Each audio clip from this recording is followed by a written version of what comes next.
Hello, everyone, and welcome to our Dagger in the Heart launch party, which is really, really exciting. I have only just now realised I want to make sure you'll be able to hear everyone else. So let me double check. That looks like it's all coming through. Excellent. Apologies for that. Also, look at that beautiful tour of all of the bumpers I made.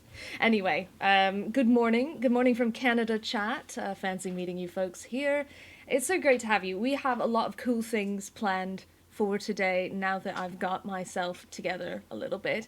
But the first thing that I want to do is bring everyone around to say hello and make some introductions. First off, I'm CJ. I'm marketing and community here at Rowan, Rook and Decard, and I'm so excited for us to bring you the first full-length supplement for Heart.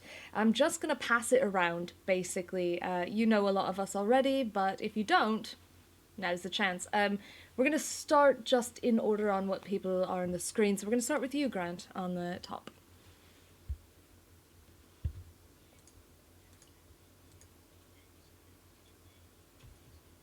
Chris, who you will not meet later because he doesn't appear on camera.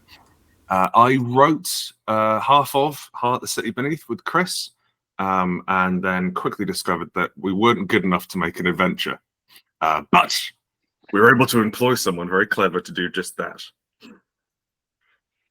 Excellent. Next to Grant is Maz. Hi, I'm Maz. I am the Rowan bit of Rowan, Rook and Decard.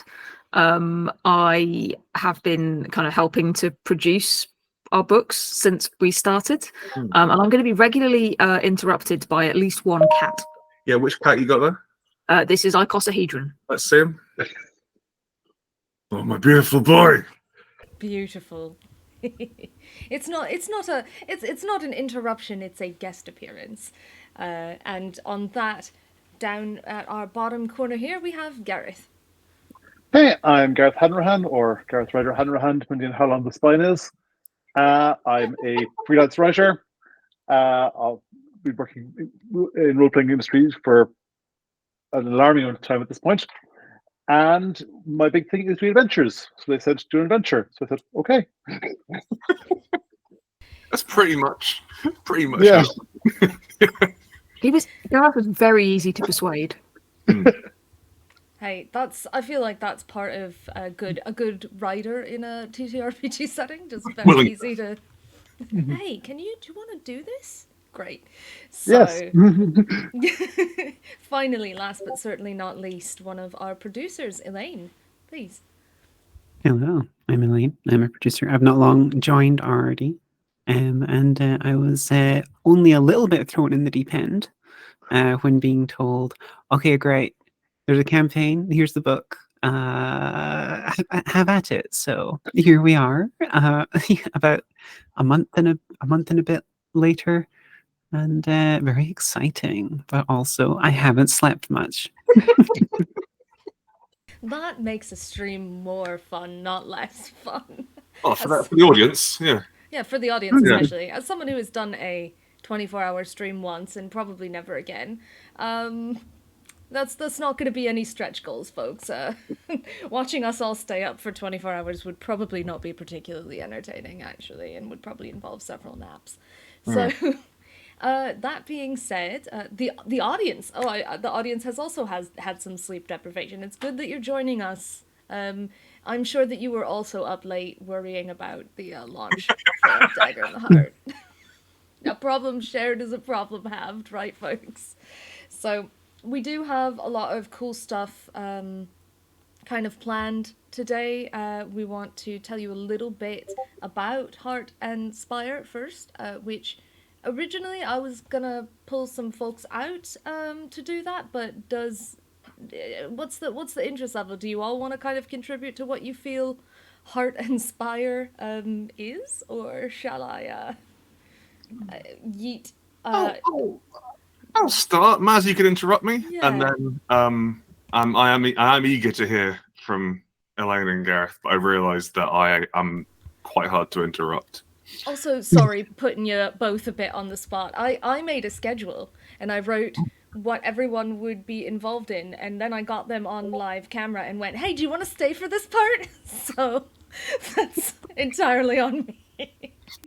So Hearts is a role-playing game. I don't have a copy to hand. I think I've got an Italian version next door. Maz, have you got one you can show us?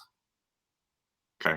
Heart is a role-playing game. It is a sister game to Spire. Spire was a game I wrote in direct response to Brexit, so I was very upset. There it is. Excellent. That is a game about overthrowing the government and generally misbehaving through illegal black magic and hack together religious rituals. And that went very well. We put it out on Kickstarter. It was the first sort of big, serious Kickstarter we did, I think. Well, certainly the first one which made an impact. And then we decided we wanted some more money. So Chris, we all met up outside Chris's house at the pub and decided we wanted to write a traditional dungeon crawler. And we'll use the same system as Spire. But no one's going to buy it, we realized, unless we set it in the same universe as Spire. And it turns out that was a very clever idea. Because that meant that we just got to extrapolate and reuse things. It makes us seem clever rather than lazy, which I'm really proud of. Heart has won more Emmy awards than any other book, but I don't think anyone's ever been impressed when I've told them that. Actually, generally, they're like, "What's an Emmy award?" Like, oh no, it's just any award, really, isn't it? Yeah, it's like the UKG award, but more prestigious. And so Heart is a game about obsession and body horror and dungeon crawling. In Heart, there is this place called the Heart, which is underneath the city of Spire. We realized that Spire as a mile-high city was too tall to make any physical sense, so we effectively a wizard did it. But we were like, oh no, reality's gone off underneath. It's like old milk. So the reason why it hasn't fallen over is because there's some sort of god underneath. I refused to explain it. And then kept extrapolating. And so we now have this game called Heart, which is about delving deep into this mysterious other world, or a red wet heaven, as I keep calling it, despite the repeated insistence of everyone else in the office. And, oh yes, there we are. A red wet heaven slumbers fitful under the city of Spire. I prefer beneath the city of Spire, but it's really too late to change that now. I'm sorry. I'll go back in with a pen. Get a Sharpie to all of those special edition hearts. I'm sure that will just up the value, actually. So that's and you, in Heart, you delve into this strange undercity, and you die. Broadly, and you're supposed to die well, or excitingly, or ignobly, but it's supposed to make an impact. And when we brought Elaine onto our team about a month ago, before I like to feel we slowly lowered you into the deep end, but you're certainly in the deep end. Heart was one of the things you were interested in working on. What was it that drew you to Heart? For me personally, it was I got Heart when it came out first, because I started with Heart and then retroactively went back to Spire. As an old school sort of lover of dungeon delving and everything. But love dungeon delving, love the vibes, love new weird stuff, massive Jeff Vandermeer fan and all this sort of stuff. Hate really, really crunchy combat systems that take hours and hours. So when I first looked at Heart, I was like, oh my gosh, this is it's the everything I want from these new weird psychedelic, fatalistic, self-destructive descents into hell, but with all the good stuff, and the way that it's just so much more open for narratives, letting people I think Beats kind of revolutionized how I run my games. I would very much like to say that we stole Beats from Marvel Heroic Role Playing. Fair. A game which needs to have beats, otherwise you can't really be Wolverine effectively. But it's effectively a series of programming instructions on being a Wolverine or being a Captain America. No one played that. I think it came out before the Marvel superhero movies really made much of an impact. So I was able to just saw that off, throw it in my corpse wagon, and then staple it onto the side of Unbound, as it turns out, and put it into Heart. Maz, you've been behind the scenes. Yes. For a long time. How's that been, and how's it been watching me? How's it been charting me and Chris's direct depression via the quality of our work? Yeah, it's a fascinating thing, this, because in Spire, your characters will die, probably at the hands of a malevolent and uncaring bureaucracy, and you will make, if you're lucky, you will get to make a little bit of a difference before you die. Just a little one. An ironic difference, I like to think, but yes. Heart very much represents, the beginnings of the therapeutic journey, as instead of dying in a way that doesn't matter, you die in a way that's incredibly important. Like, one of the most fun and interesting bits of Heart for me is the Zenith beats.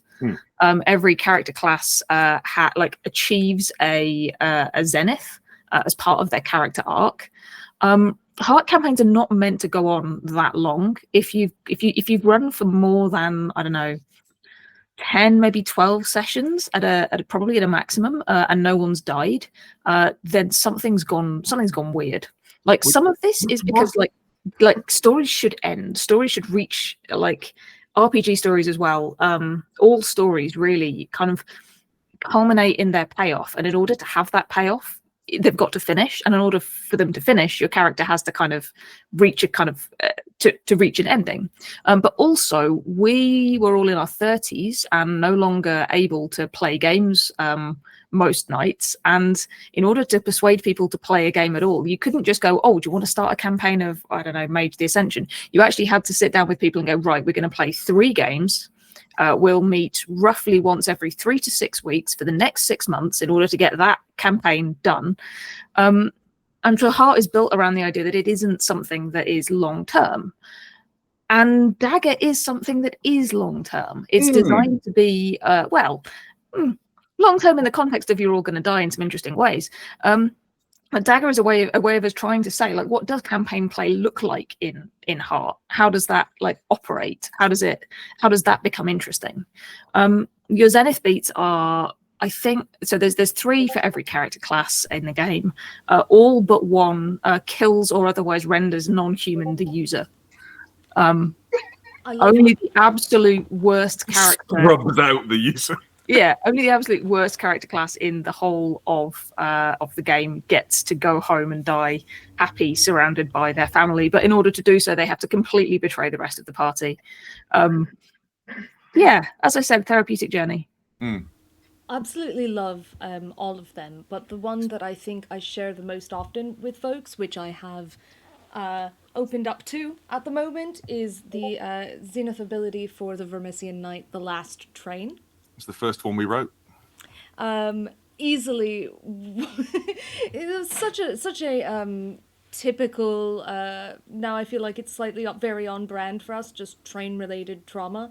And this one is: you consume your power in a forbidden rite, etching ancient timetables onto the walls in the blood of angels and lighting signal fires in colours not visible to the naked eye. You summon the last train to your position, and it arrives at your current position by the most direct and destructive route, destroying everything in its path, including you.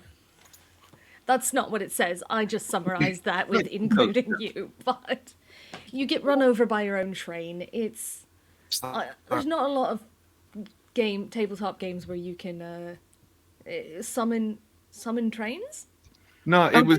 I will say, every game I've written, I've put in some. So like, I wrote Paranoia, the Mongoose card deck edition, and I really insist on having a power glove. You point at a wall, then a train shoots through it and kills someone. There's something very funny about a train being where a train shouldn't be. Can I just bring in a question from chat here? The chat asks, what have trains ever done to you, Grant? Okay. So this I don't know who's asking this question, but in this country, we used to have a train network, and we don't anymore. I don't know whether we're swearing on this stream, ruined it, and now it costs around £400 to stand up all the way to Exeter. I've only ever had a series of unpleasant, ongoing, traumatic experiences on trains. They also seem to be kind of like a place where a man 3 times the size of you will sit down next to you and then over the course of 45 minutes get through the very serious business of drinking 6 cans of Stella Artois. I don't like them. I'm not into them. But that's not that. Like that's kind of like that's just like a waiting room. I don't like waiting rooms either. The trains which we're writing about, beautiful, majestic, Isambard Kingdom Brunel trains, huge trains, the sort of Victorian mega trains you had to pack full of orphans, that sort of thing. Yeah. Trains where trains shouldn't be, yes. I think the one person that we haven't heard too much from on this so far is Gareth, and I would love to know how you felt coming into writing Dagger in the Heart. This was sounding like a plug, but it's not. With one of the other hats, I was doing Moria for the One Ring. Moria is like the classic epic dungeon, but it is very, very serious. It's very, very Tolkien-esque. It's very, very low-key and low fantasy. And the sort of traditional D&D dungeon is full of wackness weirdness. So it's basically doing this serious, historical, low fantasy dungeon, and all the high fantasy dungeon bits were piling up in my brain. So it was very useful to have the outlet where I could sort of go, aha, weirdness underground, mushrooms and things. So that was lovely, and since we're sort of orbiting around the team therapy, very therapeutic to that outlet. Yeah, I mean, in terms, it was all good. One of my favorite things about the setting in Heart and Spire, and what we've sort of been tilting towards with that, is it's not low fantasy and it's not high fantasy. It's what if high fantasy was a bit shit. and we've got magical underground train networks, but they don't work. I think there's something inherently quite fun to play around in that. I always try to put together basically situations where everyone's doing their best and everyone's lying a little bit. Like everyone's trying to convince everyone they're doing more than they really are, and everyone's in over their head. And that's a campaign. You throw in characters as agents of chaos, and it goes from there. Something I love about Heart and Spire is that I think it leaves room for characters to be inherently fallible in ways that other RPGs might. It's one thing to want to play a big damn hero. There's nothing wrong with that. But to be someone who can be a hero and also inherently fallible and also flawed and also deeply disturbed in some cases is exactly up my alley. So I love having to face like that sort of story forward element in a tabletop, and it's one of the reasons why I love Heart and Spire so much. I'm loving the subtext here that you're telling me that Dagger in the Heart is just full of everything that was too weird for Tolkien. Absolutely. As well, It's kind of how it was. Yeah, I can definitely see that working. So that's pretty much the quick introduction to Heart and Spire, I would say, which we've started into this a little bit already, but I would like to talk a little bit more about Dagger in the Heart and what you're all going to be seeing in this full-length source book that is launching in 36 minutes. Yes, it's very exciting. I just want to say, like, for the record, this is the first time we've done like a launch stream alongside like launching one of our products. And Elaine pointed out earlier that like the idea of adding to the general stress of running a crowdfunding campaign and launching a crowdfunding campaign by inserting a 2-hour live stream right over the bit where you're absolute most stressed was maybe like quite a challenging ask. So if all this goes wrong, gang, you're gonna see fireworks. It's gonna be great. It's like they're going to use it in the documentary. It goes really wrong. 100%. That and then if you look very closely, you can see the moment where Elaine snapped. Just start appearing on everyone else's video. Yeah. Well, it's not it wouldn't be the first time you get CJ cries live on stream, so it's fine. Yeah, well, I mean, Usually it's a character, actually. So this will be the first time you'd see me personally cry on stream. Quick, make a Try and character. avoid that, eh? Shall we? Make a character, CJ. That's not. The character is CJ. Oh, that's getting too meta. I can't do it. All right. So, Dagger in the Heart. I want to talk about the antagonists. I want to talk about the new beats. I want to talk about everything. And when I say I mean all of you, but also I can help. So no, there's so much on offer here, including new settings, areas which I think, Gareth, you're probably well equipped to talk about those because you wrote a lot of them. Yep. Let's talk about some settings first. Let's do that. First, the challenge for doing a campaign in Heart is that Heart is kind of a campaign already. So it says like you are going into this feral underworld to transcend and reach your heart's desire. Off you go. So basically, eventually, needs to slot in there without sort of like dictating where you're what you're after. So to a large degree, what I was doing was basically setting up some opposition and saying, here is a shortcut to the heart you can use to basically drive the players over there. So structurally, it breaks down to a couple of clues pointing, here's a place to go to information about the shortcut. Here's an awful lot of weirdness on the way to there, and here's the shortcut and how terribly wrong it goes. So you've got these. Tell us a little bit about this shortcut, Gareth. Tell us a bit about this awful machine. Well, everyone, as we've established, loves trains. Especially in this movie. Yep. And of all the books I've read in my entire life for the workout, I've got the most use out of this BBC book about Victorian engineering. Oh wow! Which I've literally written like 4 or 5 campaigns based on bits of this. And one of the bits in here was about Isambard King Brunel, who's already come up, and him building the first tunnel, one of the first tunnels under the Thames, where I was digging the shield and doing mining stuff. I thought, cool. Heart, or one of the big things in Heart, is the Vermissian network and the magic trains and the magic subways. That's gone horribly, horribly wrong. So I thought, okay, when they're building the horrible the magic train, the magic subway that went horribly wrong, how do they do it? And could the players exploit this to have a sort of a already semi-carved route to the heart? And I went, yep, cool. So that's the starting point. You're going down, exploring the history of the Vermissian, how it started, and the delving machine that was basically supposed to dig into the heart and drain power from there, and it all went off course and things exploded. Chat would like to see the cover of your book, please. I think it wasn't quite on screen for chat. Yeah. Oh yeah, slightly more towards your face. Move into the middle. There we go. Brilliant. Seven Wonders of the Industrial World. It came out many, many years ago. It was also a BBC series, apparently.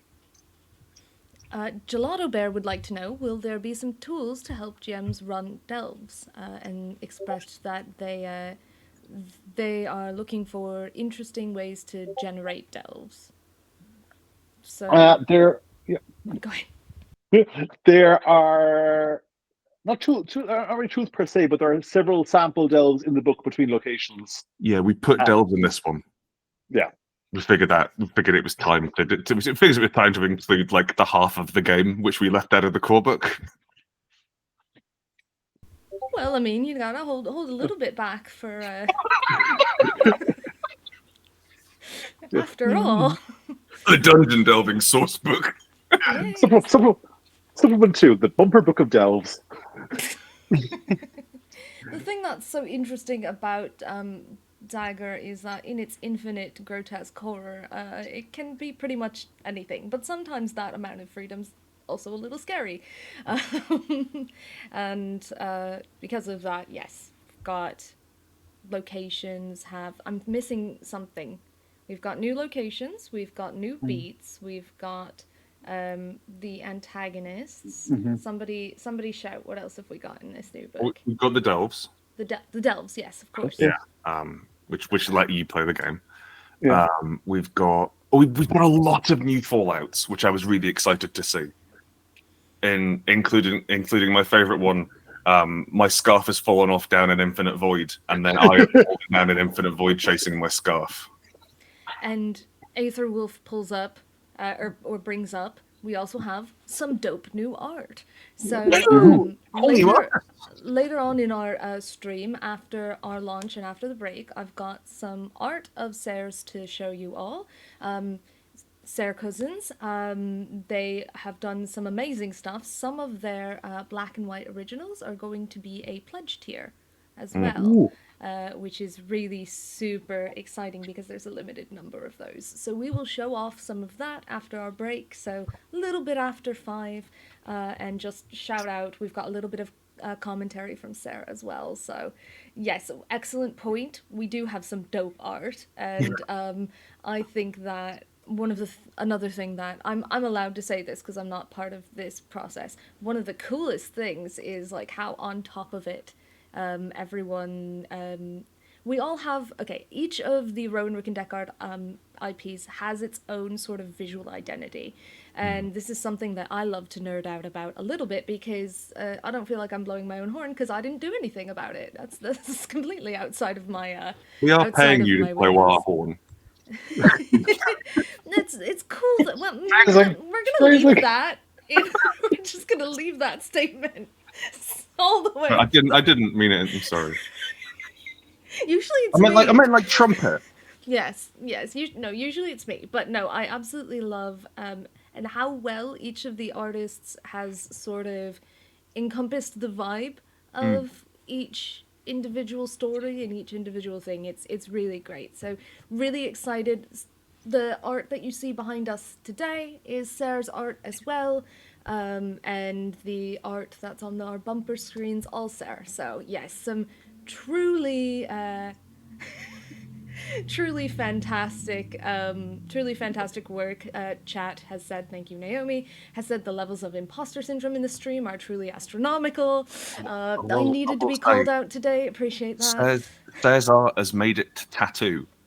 Ooh. In the one of our Gen Con GMs and generally good person Zeb has had the Sarah's drawing of the heart tattooed underneath AD's drawing of the Spire on his arm, making him one of the most valuable skinning opportunities in the Western United States. Chat, MP Duxbury. Hello. So that was my brain going, I know who you are.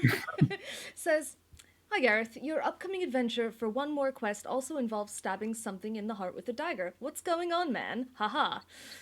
I had to read the whole thing. Oh yeah, I forgot about that. I mean, it's weird how like projects you at different times all come out at roughly the same time. Like I did the Adventure Presents people. Rebellion. Yeah, exactly. I did a adventure for them years and years and years ago, which basically you're playing old adventurers, like sort of like gathering together for many, many years.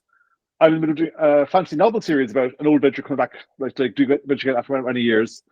So if anyone sort of looked at what just came out from me, like, oh, Gareth is really concerned about getting older, which is possibly fair, but also, so yeah, I don't think there's a deep connection between the short comedy game about stabbing things in the heart and the longer, still funny but so more serious adventure about stabbing God in the heart, basically. But where else are you going to stab someone? Exactly, it's convenient, it's central. It's like central mass. Yeah. Can't stab someone in the nose. Dagger in the nose. Dagger in the nose. This doesn't have quite the same ring to it, does it? Hey everyone, in 30 minutes we're going to be launching Dagger in the Nose, our new full supplement for... Yeah, Elaine, can you just knock us off page for that, yeah? Oh, yeah, 2 seconds, no worries, absolutely. Should I change it to spoon as well? Because it'll hurt. Oh, yeah, that's like going to be much more family friendly. Yeah. Spoon in the nose. A completely weird. Different vibe. You could have like some heroic dramatic body parts and tools, like dagger in the heart, raw tongue. Dagger in the nose, silly. Spoon in the nose, absurd. But We've got throat has been suggested, and I feel like dagger in the throat might not quite be heart, but it might be a little more serious than in the nose. Yeah, but dagger in the eye, serious. Dagger in the throat, serious. Nose, not serious. Ear, questionable. Dagger in the temple, kind of works. Spoon in the ear. I feel like we're getting a genuine insight into Gareth's creative process. No. Throat in the dagger. Now that's hard. Just a long list of body parts and household items. That's a table you could make, you know. Yeah. Just wandering around his kitchen every morning, touching things to his face and body. I have a 5-year-old: heads, shoulders, knees, and toes. Daggers. Yeah, that makes sense. Yeah. So, Eyes and yeah. I will say we're on schedule. We're on track to. We're on schedule, but we're not on track. We're on schedule. We'll just leave it at We're that. Messian. We are way Much off track. like an evil train. Doing all right. I will say for chat, we're going to have a little section just after this where we do talk a little more specifically to Gareth about the writing process and just Gareth in general. So before we do that, let's talk just a little bit more about what is in Dagger. Do we want to talk about? Let's talk about the antagonists. Now I know we've teased the antagonists on our countdown, and I think I've seen a lot of love for all of them. I think I'm probably going to try and put a little poll up for what your favorite antagonist is so far. But while I do that, somebody tell me about Aramos.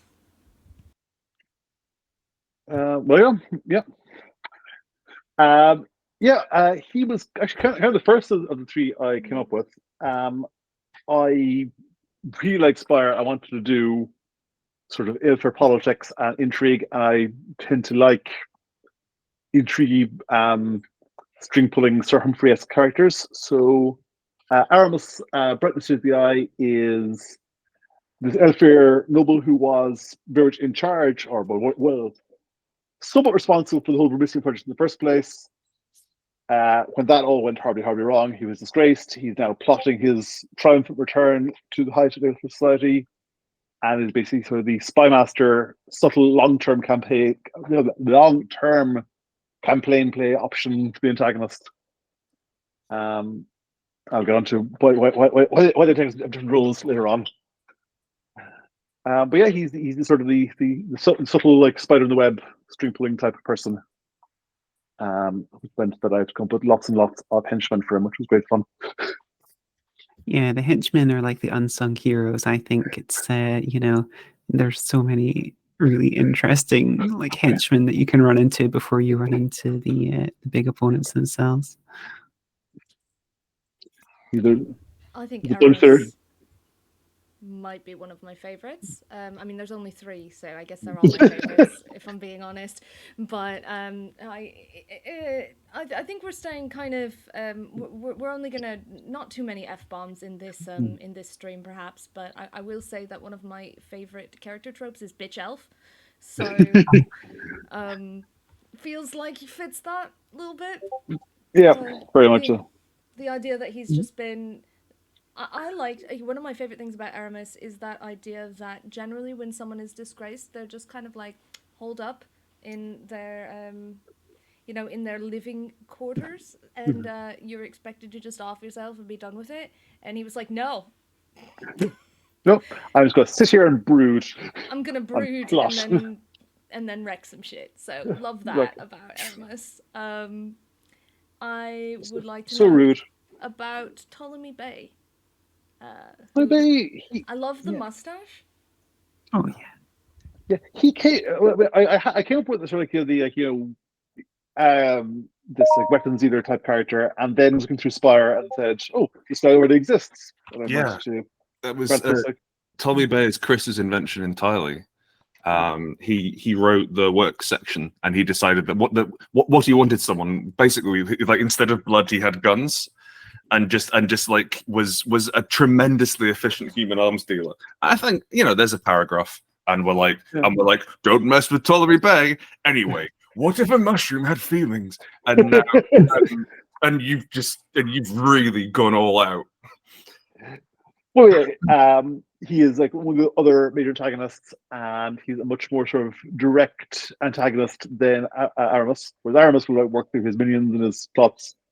Tony Bay has, well, he has minions and plots too, but they tend to involve more shooting you in the face. I basically just wanted someone in there who would be a very straight up fight and who would do relatively direct things as a contrast to all the intrigue and mysticism of the other two. And like, you know, everyone likes to kill arms dealers basically. they're terrible pure. It's one of my favorite notes to GMs throughout the book is essentially, if you make an enemy of Ptolemy Bay, just start giving everybody who the party run into Ptolemy Bay's weapons, because they're essentially, even if they can't come for you, they're just going to make sure that whoever you bump into is going to be armed, you know, in a more direct way to screw you up. And the whole concept of, you know, making all these horrifying guns that shoot the wrath of nameless gods and that can only be forged in the heart is just, it's beautiful. It's beautiful. Which leaves the one who waits in, is it the ashes or the one who waits in ashes? In ashes, yeah. Yeah. I like knew I wanted 3 villains, and I knew that basically I had, like, you know, the sort of like the intriguing guy, the comedy guy, and I wanted someone who was religious mysticism and so forth, and wrote up this very vague, weird and spooky description, and assumed I at some point would come back to a brilliant idea, and didn't for a long time. And then when actually the first draft was done, the major parts feedback was, Heart is supposed to be this very, very quick, short game. There's way too much content here. Well, the player's feedback was, this takes a long time to play. So, okay, how can we make it shorter without cutting stuff? So basically, there's a section in there on how to basically calibrate the length of the campaign for your group. If your group is happy to take the scenic route, you use all these villains. If you want a very, very quick direct thing where you throw earpods out of your ears, here's how to do it. Here, the really important sections to hit, the still lovely but less important ones.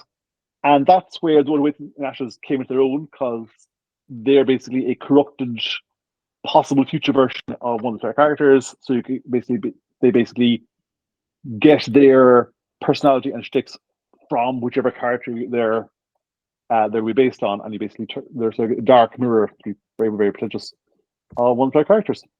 So basically, there's suddenly the, like, you know, absence of distinctiveness became a, like, you know, positive attribute of them, because it's like, you know, insert weirdness here, or sort of like your weirdness here. And it's always good to basically turn things back on the players and go, you tell me who this spooky villain is. You tell me what's down the corridor. It was really nice opportunity to have, like, I was about to say no spoilers. The characters are spoiler. Yeah. You know, like the concept of the one who waits in ashes is a walking spoiler. Mm-hmm. But one of the things about Zenith beats is you only really get to do them once because they kill you, and so it was really nice to have the opportunity to be able to go through a place, and it's like, oh no, in the future you used one of your Zenith beats here. What did that look like? And that it lets you play around with that, which is really fun. Yeah, I love the sort of strangeness around the heart's magic just in general, and how odd and flexible that can get. I guess is probably the best way to describe that. So odd and flexible. Time hackery in my new weird campaign, says chat, and also that the idea of scenic route through the heart is pretty amusing. I would worry about taking a scenic route, but I also feel like many routes are. We've got that minor advance for the witch called Ramblewise, which you can effectively go out with the girls and go out for a ramble in the tooth orchard. Quite right. But yeah, it's not a pretty place, most of it. The tooth orchard. Go for a ramble in the 20 tooth girls orchard. night. Let's Somebody go. Yes, Queen. Tooth orchard. Oh my god! Long margaritas. Margaritas are I was screaming. gonna say, is there like a vineyard? Is there, like a Oh, heart so sort corpse of? fruit orchards. We've got Yeah. loads of corpse fruit orchards down there. Those are canon. There you go. Um, Corpse fruit like wine crawl, guys. Let's go. All right, so Just that being from said, from chat, hen's teeth party is a very good gag. that's very good. Well done. Orthodontics undergrad gets weird. Mhm. Oh no, guys. All right, so we're gonna move. We're gonna move swiftly on. Is there anything else that we want to share specifically about Dagger in the Heart? I mean, obviously that's what this whole stream is. Yeah. But anything we want to get out there right now? Well, one thing I want to discuss as well. We playtested it a bunch, Mm. which was a challenge because Gareth Ryder-Hanrahan really turns them out, and so we wanted to try and playtest it and have enough time for feedback and modifications before we hit the campaign. So I think it's been played like 5 or 6 times, and of that, one of them just I think like 5 sessions in was like, this isn't the campaign anymore. Should we carry on doing this? Like we're not really doing anything that's in the book. And on you go, mate. Yeah. But it was fascinating to be able to check in with that sort of thing, because like while we've tested systems before, we've never tested settings before.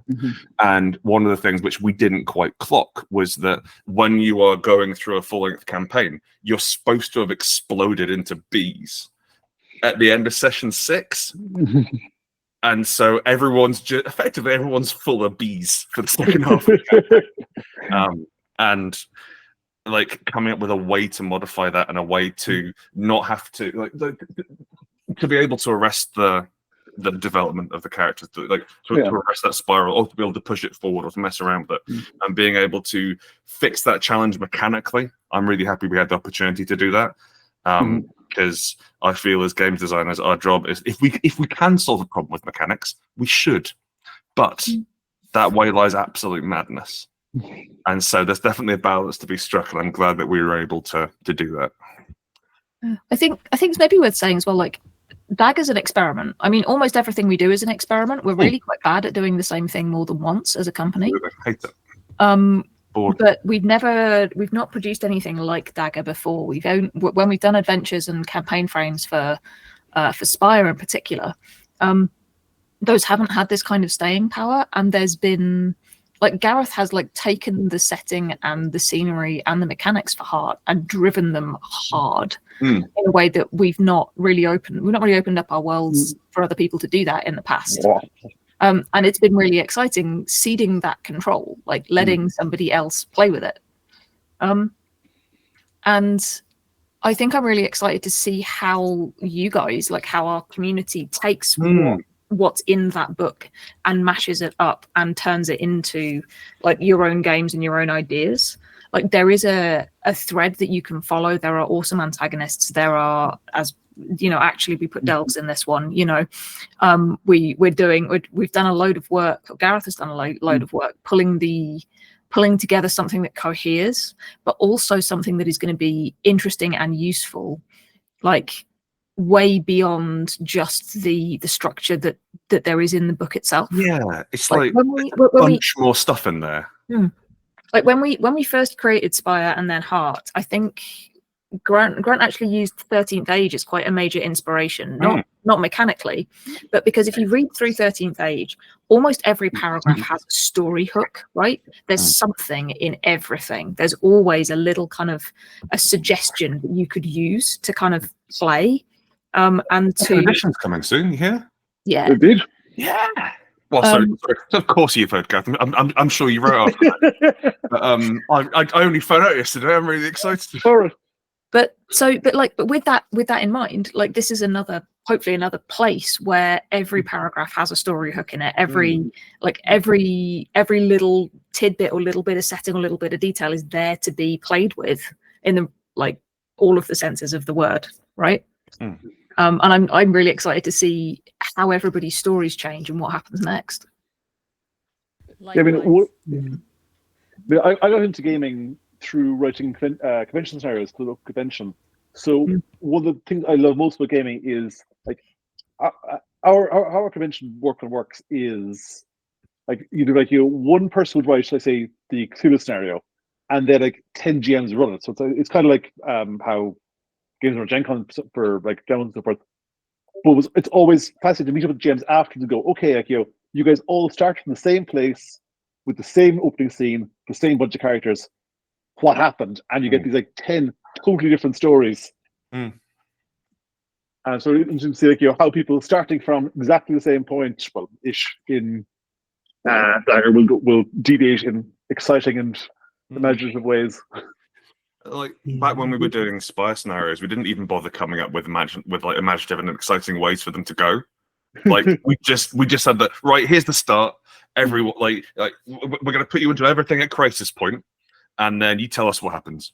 Which is because Chris and I don't like writing the middle or end of scenarios.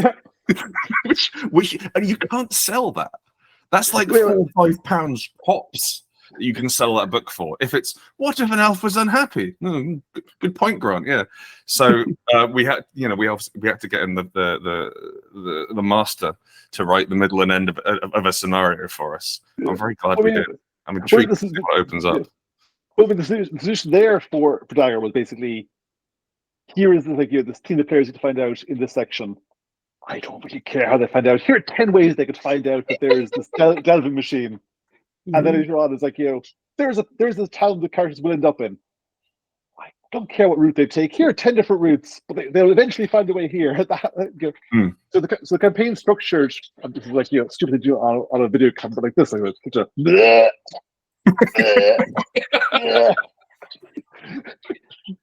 yeah, that's one of the things that I really loved, because obviously coming on to the project quite late in the day, like it was obviously mostly all in place when the first time I picked up the text, and just as a GM, like it makes me really excited because it's exactly the type of adventures I love.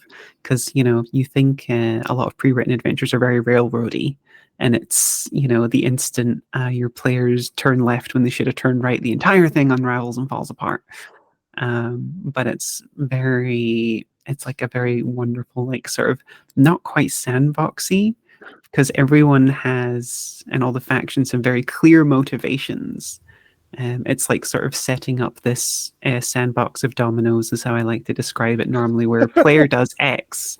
Well, logically, that's going to collide with this faction or this individual who's going to do this, and they will react in this way, which will cause this to happen as the players are continuing to, search out the secrets of the delving machine and everything. So it's like a robust sandbox that feels like, I feel like I could drop my most chaotic players into this adventure as a GM, confident in the knowledge that the setting and the adventure will react appropriately.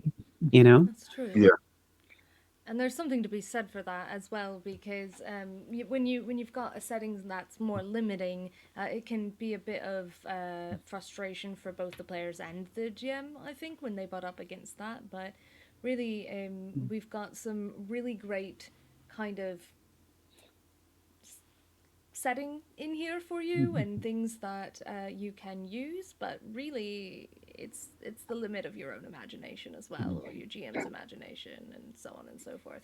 I will say briefly, I was originally going to give Elaine and Maz a quick break while we interviewed Gareth, but we are launching in 6 minutes, so let's I will give you a break after we launch.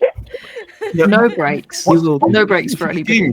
Are we going to launch and then vanish and let the money come in? What's the scheme? We are going to launch, hang around for about 5 minutes, and then we're going to take a brief break while I play our Kickstarter video and we see what's going on, and then we will be back to share Sarah's art and commentary and talk about production, and also we have a little section at the end that we haven't gotten to yet. If we've got the time, we're gonna sort of in chat create a character and figure out what happens to that character in Dagger in the Heart.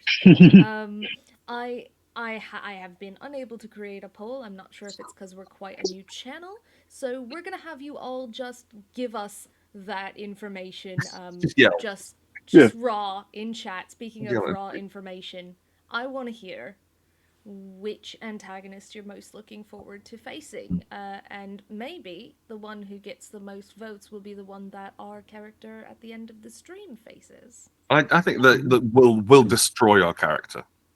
Yeah. Oh yeah. That's Who do you want to be destroyed by? Phrasing. No, I did that on purpose. No, it was And so, sorry, Like, go ahead. I have a question for Gareth. Do you think it's possible to win Dagger in the Heart? It is. Yes-ish. Well, I think I suspect one character can get through.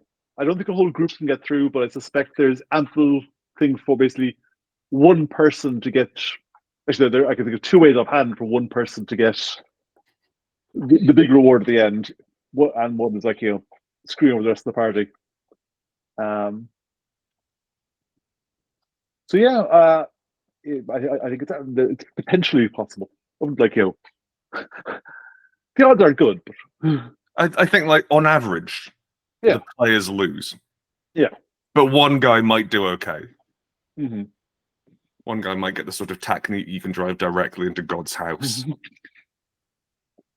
Well, the nice thing is everyone gets the attack nuke, but one person actually gets survive it. So everyone gets to visit the aftermath of their attack nukes. Look, guys, this is the apocalypse I made. Oh yes, actions have consequences. The RPG. Oh yeah, we can set up polls on the back kit, can't we? We can set up polls on Backer Kit. Yes, we have one going right now, which is what beat will you take? And that one is coming up due in an hour. So out toward the end of the stream, that poll will influence the character that's being made. Right now, it looks like Cause a Huge Explosion is winning to absolutely no surprise of anyone. Gamers. And a close second, which is upsetting, is Abandon a Friend in Need. Yeah, That's very hard. Oh. Yeah. I went for Admit a Dangerous Secret, personally, because I like a little bit of drama. Darling, watch this explosion with me. No. And you were abandoned by your friend in need. That's when you reveal the deep secret that the explosion that killed your friend's family was you, and that's why you can't watch the explosion. It was the explosion. Yeah. Layering. We don't have a zenith where you turn into an explosion. Sorry, what? We don't have a zenith where you turn into an explosion. It feels like an oversight. It does feel like an oversight. Considering I once wrote a game called Explosions the RPG, where every character is an explosion. Stressful? If we reach, Yeah, we'll see. We'll see. we We'll see. will. You can become an explosion. That's don't quote me. I have no control. Yeah, there's no canon. No canon in the stream. Everything is there. What's said in the stream stays in the stream. Okay, this is a side reality. Yeah, it's between the five of us and somewhere around about 100 other people. Yeah. They can keep a secret. You can keep a secret, right, chat? Yeah. Just keep it under your fucking hat, yeah. It's between us. Yeah. Okay. Explosions the RPG is probably the only unplayable game that I've made. It was handed back from Playtesting, and they told me it didn't. Oh no, you're right. Sorry, one of the least playable games I've written. What was wrong with it? Not to get too off. We've got 25 seconds. It didn't work. There was like it was an 80s action movie, and you wanted to play the explosions from the 80s action movie and like senseis. It just didn't. It did let me come up with a nice big deck of explosion types, but I think we've got about 15 seconds. We do. Oh my gosh. We are about to launch, folks. And It's a better work. Yeah. Right. Could you imagine the anticlimax though? Oh, It just didn't oh work. god. Dagger in the Heart is launched, my friends. And for those of you who are very keen to see the very cool video on the page, don't worry, we're about to show that. But let's hang tight for a few minutes, just see how we go, and then we will take. We've raised £15, Yeah, easy. £30 Sorted. coming in, Let's sorted. go. £185. I'm not gonna talk every time it updates, otherwise we will not have a stream. But thank you all so much for joining us. This is only half of the launch party. We've got another half coming in this second hour here, where we get to watch our goal and not be paranoid about it at all. But no, it's really exciting. We cannot wait to bring this to you. And if anyone has any, not really parting words, because we'll be right back, but if anyone has any thoughts before we take our 5-minute little break here and show you the Kickstarter video that Elaine has worked very hard on, and you may even recognize a few of the voice actors in We were acting. So it's gonna be great. It's very exciting. There are lots of different levels there. Like I said, when we get back, we are going to show you some of Sarah's art, which is one of the pledge levels, and yeah, go have a look. Go have a look at the page. We're going to take 5, and I'm going to play you all that video. So enjoy. I saw you do a terrible thing. Delvers, eh? Fancy meeting you down here. I thought I was the last. The Vermisian was a failure. One I intend to reverse. They built a machine. A machine that cuts infinity. They called it the Delving Machine. No man should be chained by the sins of his past. You're heading into the Amaran Zone? Better you than me. Forge spells to twist the river of time back upon itself. Nasty piece of work, This that. is the sun. Art's only place could birth a weapon that twisted. What does it mean to die on Do the not threshold enjoy of sin. Nothing but walking corpses. Think they're I still there. find beauty in others. You hear them, don't you? The ones who died in ashes will die over. If you spill God's blood into the earth, is that Million ways to die down here. You sure picked a special one. Give up. Give up. Give up. Give up, give up, give up. Give up. Up. It's a mercy, really, to kill you now. For you do such terrible things.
Delvers, eh? Fancy meeting you down here. I thought I was the last. The Vermisian was a failure. One I intend to reverse. They built a machine. A machine that cuts infinity. They called it the delving machine. No man should be chained by the sins of his past. You're heading into the Amaran zone? Better you than me. Forge spells to twist the river of time back upon itself. Nasty piece of work, This that. is the sun. Art's only place could birth a weapon that What twisted. does it mean to die on Do the not threshold enjoy of Nothing but walking corpses. Think they're I still alive. find beauty. You hear them, don't you? You'll die Side roundabout. If you spill God's blood into the earth, A is million that ways to die down here. You sure picked a special one. Give up. Give up. Give up. Give up. Give up. It's a mercy, really, to kill you now. For you do such terrible things.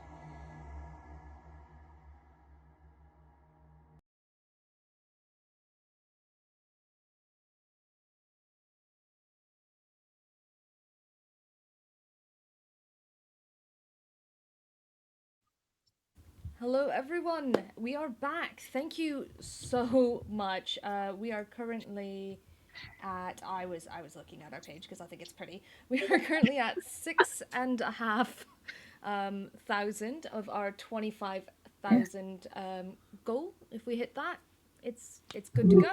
But that is we're just about to reach 7 actually, and that's pretty good for the first 8 minutes. You guys are Thank you. Thank you very phenomenal. much.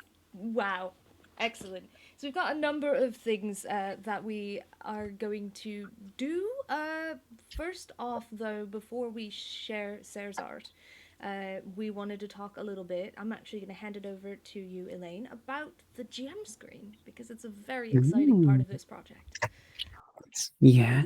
So so the campaign's pretty much focusing on the two things right now. We've got the Dagger and the Heart book itself, and then the other half is the Heart GM screen, which is not something that Hearts had before. And we were trying to figure out, well, how do we make an interesting GM screen for Heart? So we've been tossing around a lot of interesting ideas. The basic layout at the moment is what you would expect from a normal GM screen. I think we could all agree, which is beautiful art done by Sar, both on the front side and the back side as well, and a bunch of wonderful, very useful tables, references, and whatnot for all GMs who are taking groups into the Heart. And then we have some extra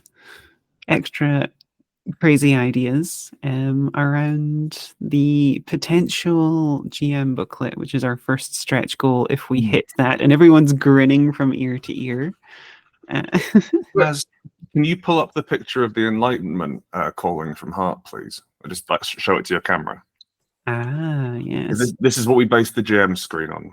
We had Elaine and I had a chat, and we were trying to work out what we could do with the GM screen to make it interesting. And so this is the very first stretch goal. And I will say, if we don't hit this stretch goal, one, I'm very disappointed in all of you. But two, I'll be very happy to make this happen. As you can see there, it's the sort of red string murder board. The junk mage, presumably in Spire, there getting ready to delve down.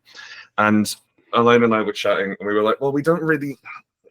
Yeah, you can put the rules on the GM screen, but everyone kind of knows the rules, and you can. And so we figured for a GM screen to be comprehensive, it would be too big, and we wanted to sort of cleave back to the core idea of Heart, which is, as the GM, you are the Heart. Give the players what they want, also kill them. So what we want to do is write that really big on the middle panel. Yeah. Just basic information, just a big red blood splat sort of in the center with these core concepts of being a Heart GM. And then amend as your heart desires. I'll get it.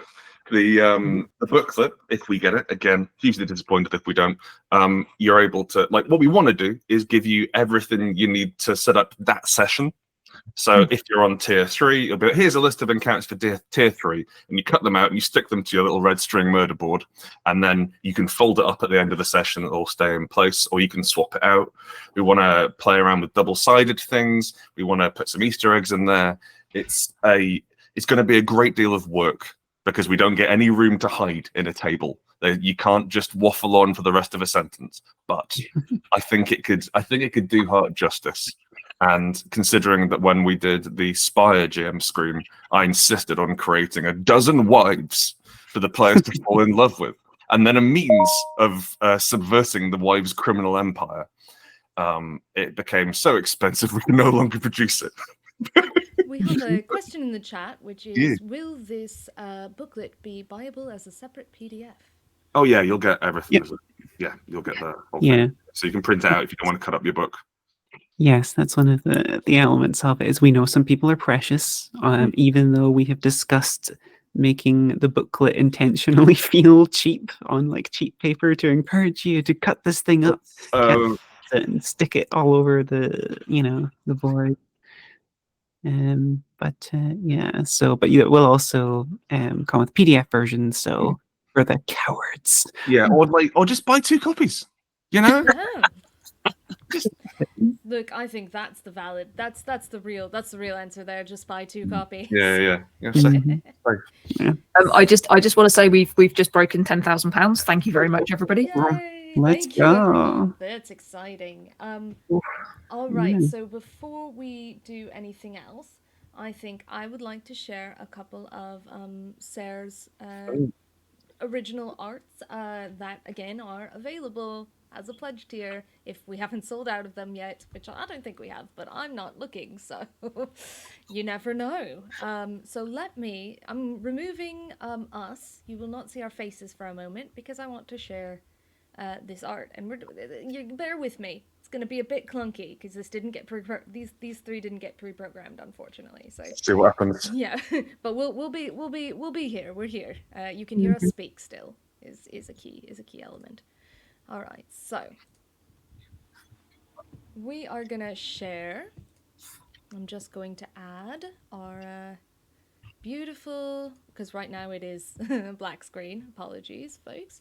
Our beautiful image here of Sarah's artwork. So these are the original, and I know you can't see them yet. We'll get there, I promise. These are the original black and white versions of it, and it's that original artwork that you will be able to get a hold of if you... Oh, does everyone want to see my whole screen? Great, love that for me. Sorry, folks. Are you just doxing everyone right now? Is There that we what's go. Yeah, apologies in advance. I every time I think I know how to do basic computer things, I find that that is entirely false. But here we go. This is the first one, and you can see that. Let me make sure that you all actually can see. You can. That's so exciting.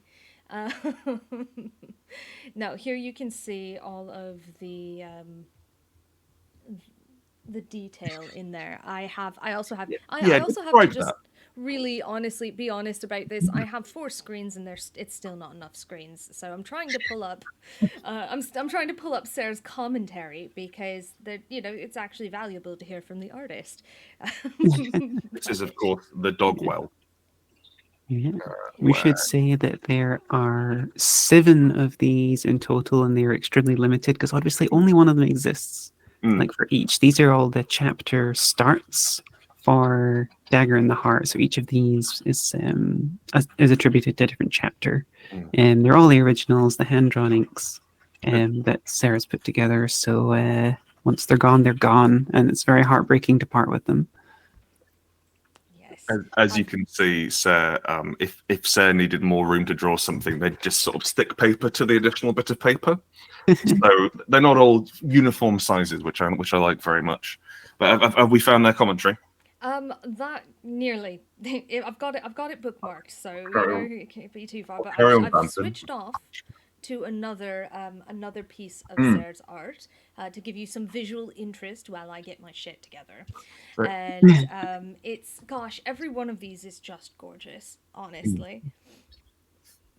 How much does it start to feel like a QVC shopping channel late Oh, night? yeah. Oh, my Like, God. Yeah. you know, it's like, Yeah. all right, waffle for 5 Yeah, more yeah, minutes while we find the coffee. Let's go. So as you can see here, we have some limited edition for $5.99 today. Call 1-800. Oh my God, please! I'm stuck in the Vermisian today to get your own limited edition. We are halfway there original. now as well, folks. We're just past the halfway mark. Oh which my gosh. Oh my Good. gosh. We're quick. Let's And go. I do have Sarah's commentary now, so I'm going to Tremendous. switch over to another one of those beautiful pieces, just so that we have a little bit of a variety here, and then I'm going to read you some of the things that Sarah has had to say. For some reason, it's just decided that it wants to show specifically this one. There we go. Look at so this is a number of different ones. That's quite. It's almost like a.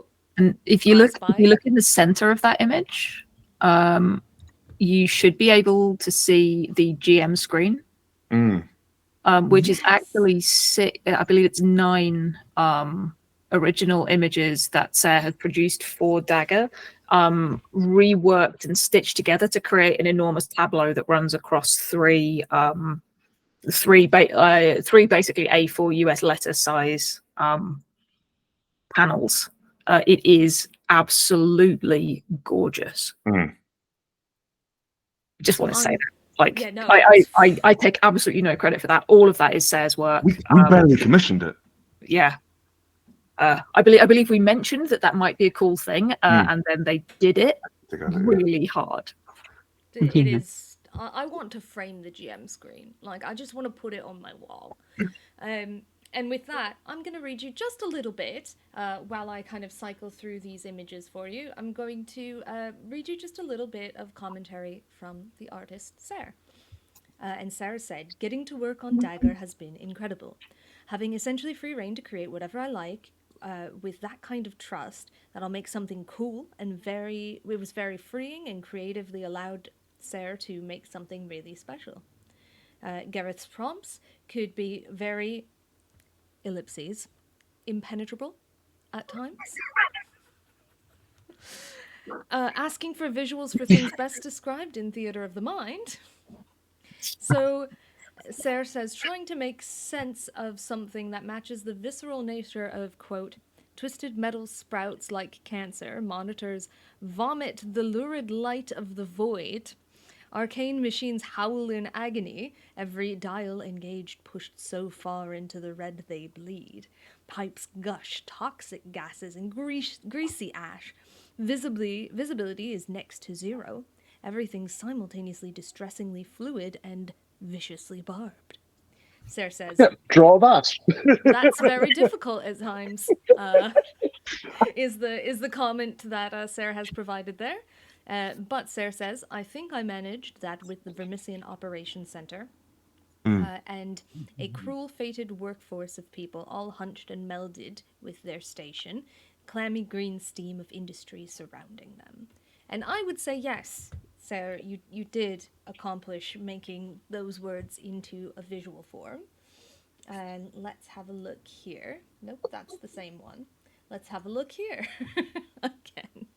So, again, there's 7 of these, and they're all cool. Like I'm this close to pledging at that tier myself. A little bit more from Sarah though. Sitting back at the end with a pile of finished work showing off Gareth's vision in the world of the heart was wonderful and prompted me to produce some of my finest work. I'm envious of whoever gets to go home with the art for chapters 3 and 5. You're deeply blessed. I'm excited to do more for this rich setting if I can. It's been real fun. All of the art starts as digital sketches based on Gareth's written prompts, and once those are approved, Sarah will print them off and work over them using ink on Bristol board. So, I'm going to come back over to here again. This one is the one that just wants to be the most present. I don't know why, but every time I try and pull something else up, it's there. Look at that face, they're asking for help, that's why. Help me, please. Nope. Sorry, gotta talk more. So Bristol board and ink. The heavier paper lets Sarah go a bit more wild with the expressive texturing and brush strokes. And Sarah says, these days I'm experimenting more and more with rougher inking, and it comes off well for putting action into the scenes for Dagger. I'm not precious with my physical tools. I use good quality heavy paper for a solid base, but then I use Scola Indian ink because I can bulk buy it, and have recently upgraded from a ratty little brush that came in a multi-pack from the works to a Royal Langnickel 5/0 angled one for the details. I still use older, scrappier brushes for the big rough areas like the clouds and dirt, and you just can't get that nice grit with fancy brushes. Check that out. I've figured out how to move from picture to picture halfway through this. Just a little bit more from Sarah, and then we're all coming back, and you'll get to see our lovely faces again. Chat has said, our explicitly cursed train image keeps coming to the forefront. Weird.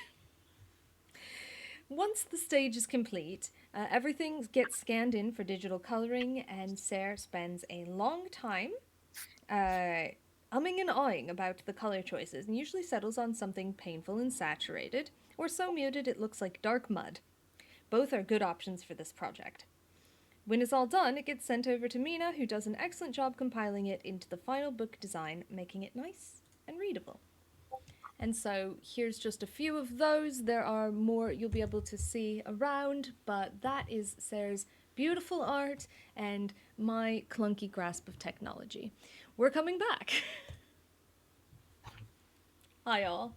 So yeah, that's just our little spot to show you some of the cool things that Sarah has created, and that you can own the original part of just by backing that specific tier. I don't think I've said that enough. Capitalism.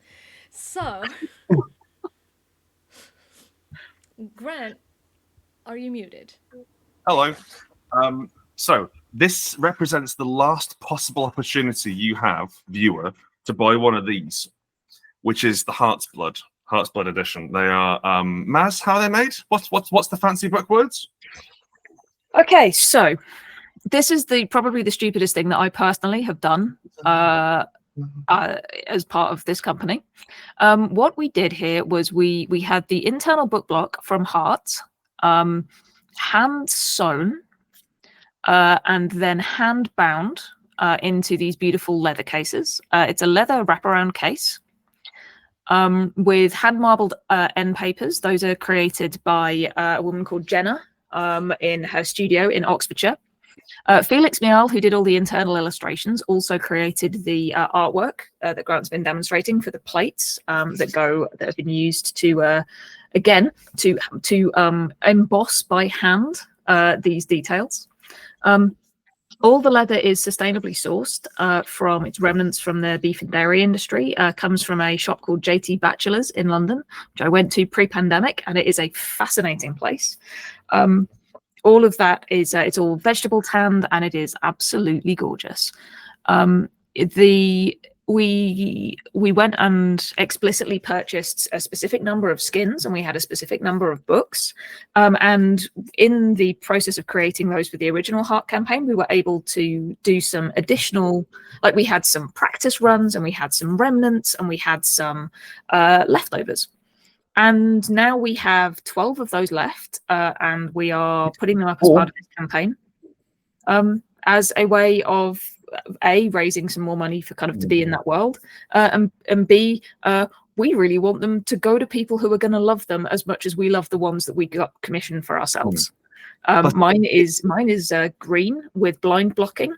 Grant's, I think, is black with gold. Black. Chris likes the brown one with the blind blocking, and we also have red as a color as well. We don't have all combinations of bindings of foilings or of leathers. So there's an element here of like, I think we're going to try and ask people what they would like in an ideal world, but we're probably not going to be able to give everybody like exactly what they might choose. So there's an element of risk there, but it does also mean that you get to own something which was genuinely Sorry, Maz, I'm going to interrupt you there. Someone wants to spend £600-700 on this, but can't find the right button. So I will get to that. We will find a way of making that happen. But I just want to say out loud, I want to shout out Wyvern Bindery in London, because they are the people that did that work. And they were doing that work like as we came out of the pandemic in 2020.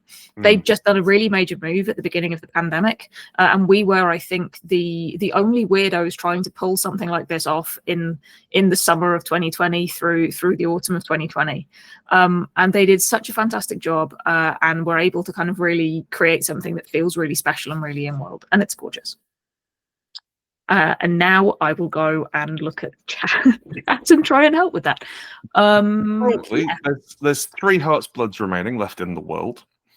And apparently someone wants that and the original art. And thank you very much. What excellent taste you have. Is that a new haircut? You look fun. What a smashing blouse. I need to know what they do for a living, because we're in the wrong career over here. That sounds excellent. Generally, when there's a question like this, it's usually furry art.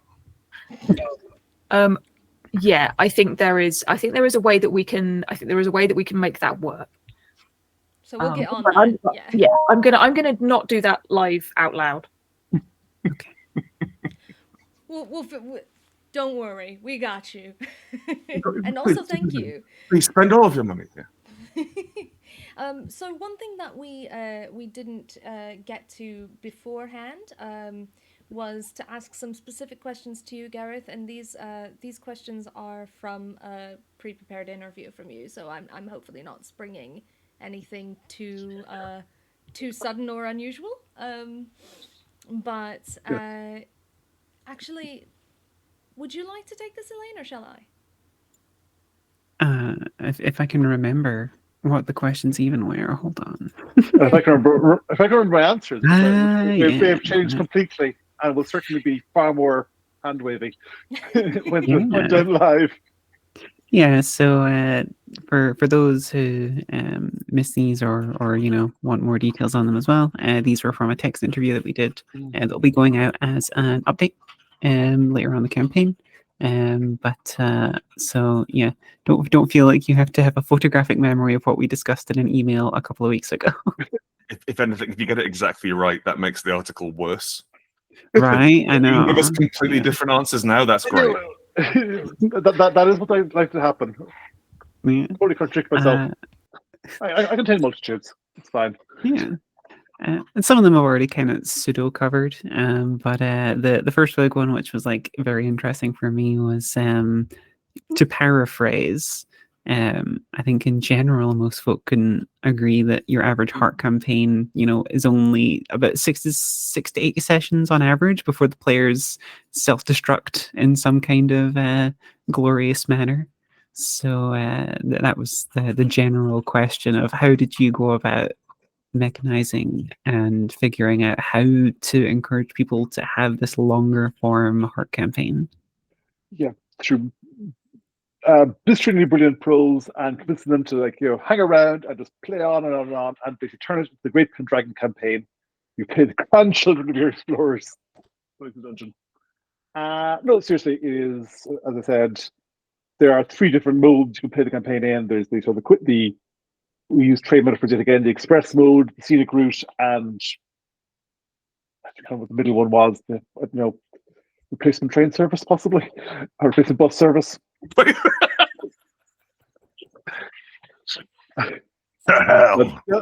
There's something. We're missing a replacement bus service. Where basically you, if you want to go to zoom through it, here are the very, very important sections to hit. Here's the best antagonists to use. Here are the plots to skip over entirely. Here are the places we actually need to get the players. For the middle length one, you basically can hear the very important ones and the slightly less important but still very interesting locations to go to. Here's how to use 2 antagonists in the same campaign. You kill off one halfway through. And then if you want to go for the full-length version, obviously, here's advice on keeping the campaign together while your players, what was it, ramble to their heart. Very briefly, just to interject, we have hit 20k. It's nice. Yay! Yay! My gosh. I It's like cannot 23 in overstate- 30 minutes, right? Yeah, That's cannot pretty good. overstate how amazing you all are. I mean, for a supplement book as well, it just shows that how much you all love Heart and Spire and the world that has been created here by Rowan, Rook and Decard. So Thank you very much to the Discord as well for turning out. I know there's quite a lot of you from there in the chat, and we really appreciate the community. Which we made a community-shaped hole, and we let you come in. And I tried to kick out assholes, and that's basically what we do to run it. And it's really lovely to see you turn up and throw cash over arm at the internet. This is truly awesome, and thank you for joining us and being here to celebrate with us as we are nearing 21. And so our next announcement, hopefully, is going to be that goal hitting at 25. But for now, let's keep on with a few more questions. And keep on with the party. So there's another question from chat about asking the question whether Heart combines with Spire. Aha. Well. Bet you'd bloody love it too, wouldn't you? That'd be convenient if we'd written compatible systems. No, we tried. We tried to make Spire and Heart work in the same way, but they're telling very different stories. So what we came up with was a couple of translation books instead, rather than simply transferring your character across. You can take a Heart character to Spire through. We've got a source book called Vermissian Black Ops, which is about running like high stakes assassination missions in the Spire with your Heart characters. And then if you want to bring your Spire characters into Heart, we have a book called Burned and Broken. And these are also these are quite slim, but I think they're about £8 each, £10 each. They're quite slim books. Which assumes that the Ministry sells you out and you and your mates flee down Spire to the Heart. And so over the first few sessions of play, you pick up whatever lunatic obsession and body horror you'll have for the remainder of the campaign. But like we fully stat out Derelictus in that.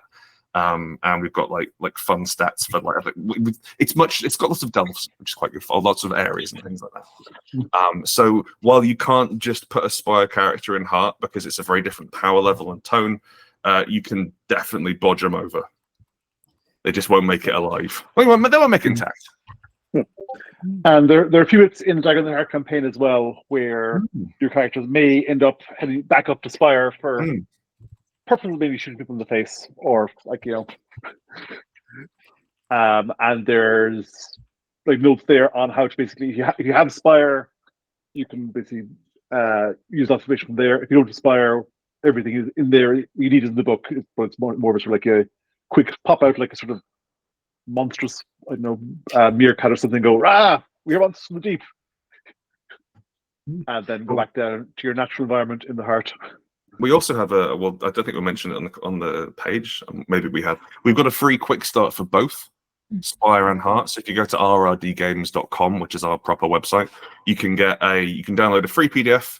It's pay what you want, but for Spire and Heart, and there's an adventure and pre-gen characters and sawn off versions of the rules. So if you're one of the 300 people watching this right now, it's very exciting, but you're not quite sure what this is, you can go to the website. You can go to the website and find out what it is, and maybe play it with your friends. But take a look, and you can get a free taster. And to be, one of the producers in the room, both Vermissian Black Ops and Burned and Broken are available as add-ons onto your pledge, and in the Dagger in the Heart crowdfunding campaign running now, which you're currently on. Increase your pledge. Otherwise, how are you seeing this? I've dropped our first, not our first question, because our first question was on the poll in the launch party, but I've dropped another question in the chat, which is for you all to vote for this character we're creating toward the end. Drow, Elfir, human, or Null? What are you creating? So I'm going to start doing that now, because otherwise it's going to be a whole lot of, okay, and what beat would you like to take? Cool, yeah. Fire away. Are you okay? Waiting as I Carry wait. on asking the questions, Elaine. Yeah, we've got some more questions coming in from Oh, cool. chat. But what we'll do is, I guess if you've got questions, post them in chat now, and then we'll get one of our questions from Gareth, and then we'll let questions populate, and then we can answer some of those after that. Sound good, CJ? Yeah, and we also 24 have minutes. we have some dedicated Q&A time as well. We're not going to save all these questions to then, otherwise a bit of a mess. What we'll do instead is we'll be throwing some in now, but if you feel like you haven't gotten to the opportunity to ask a question during this time, that's absolutely fine as well, because there will be time for it later. So yeah, I will go ahead and ask another one, and then I'll chime in with a question, and we'll just play back and forth. It'll be fine. Excellent. So yeah, for Gareth then, the Dagger in the Heart is full of wonderfully weird, disgusting, and in some ways beautiful locations and landmarks for all of our delvers to discover. Are there any in particular that you love the most and you're excited for folk to experience in their own games? I think the one that I keep coming back to is one of the sort of throwaway ones, is entirely relevant to the campaign in some ways. Which the image of it is the Receding Gallery. We mentioned Jeff Vandermeer earlier, and if you haven't read his stuff, then I would heartily recommend it for both, as literary work and also heart and Spire inspiration. I have to interject. Don't read Jeff Vandermeer's stuff, because it's going to make Heart look a lot more derivative. Oh no. Okay, GMs read it, but keep it Yeah, players. Yeah, keep it under your hat. But I not Finch. What's the second one? Streak is a book where the characters run the Dark Gallery in this weird city. So the Receiving Gallery in Down the Heart is this weird art gallery that's been dragged into the heart and has all sorts of strangeness happening with the paintings. And I just like the idea of sort of wandering around this modern art gallery and monsters jump out and try to eat you. So we've got a question from chat, which is it is sort of a sweet question actually. While you were in development, post-launch process for Spire, did you go, this will be our flagship product line? Was it intended that way from the start, or did it just get big and demand more support? Maz, depression has stolen all of my memories. What was it like? Creating Spire and then turning it into a flagship line. Yeah, did we set out to make it good? We made a lot of decisions which in retrospect turn out to have been good ones. I think it's fair to say. I don't think we were expecting the success of Spire. I don't think we've ever expected any of our successes. No, not really. It's almost entirely come as a surprise. We knew we'd written something that was good and interesting and cool, but I don't think we were expecting the level to which it kind of struck a chord with people, or the longevity of it. So we produced it we kickstarted it in 2017. We produced it in 2018, and it's sold more pretty much every year since it was published, which is really rare in this industry in particular, where almost everything is really highly focused on what's new and what's there. And I remember sitting down with you and Chris in towards the end of 2018, I think, and saying, well, what would it? We want to create something that's got a real community around it. We want this to be something that lasts for a really long time. People are playing this in a way that we weren't expecting to see them play it, and they're starting to talk to us and tell us about the games that they're playing. So we made the decision at that point, I think, to put forward to start work on Strata, which was the first full-length source book for Spire, and to broaden it out to a really wide range of other writers and designers. We did a lot of work on that product, and really everything that we've created for Spire, we've tried really hard to bring in both industry veterans and total newbies to the industry, and work with people who have really interesting stories to tell that make sense in that universe. I think it's been more that we've tried almost everything we do is let's try this and see how it goes. And I think you're right that Spire has become the kind of flagship product, partly because it's the oldest, but also partly because we've kept having new stories we wanted to tell in that world. And that kind of goes, that's the same for Heart. And I think it will be the same, you know, as we explore the world of Destera further, hopefully in future. There are a lot of stories that we want to tell in these worlds that are kind of bounded by the questions that are at the heart of the resistance system, right? What do you want to lose? What are you willing to pay? What are you willing to do to achieve the horrendous but fascinating goals that you have? Yeah. I think as well, like part of the reason why it's been successful is the community, and we've built up a Discord around it. I think it was D. Vincent Baker said that if you want a game to be successful, in terms of like outside of marketing, you have to make the rules convoluted enough that people can have arguments about them. And you need to like use terminology. So I think like history in Apocalypse World is HX, and that was deliberately done as HX, so that when people talked about it on a forum or on the Forge at that point, people would go, HX, what's that? And then they'd have to answer the thing. And so there was the sensation that there's these magical words which people are speaking. We haven't gone for that, and we tried to call a spade in terms of rules texts, but we tried to come up with a setting which would resonate with people. So all of our classes, we've been accused of making the Heart classes as quite meme classes, and that's kind of on purpose, in that we want them to resonate. We want them to be able to.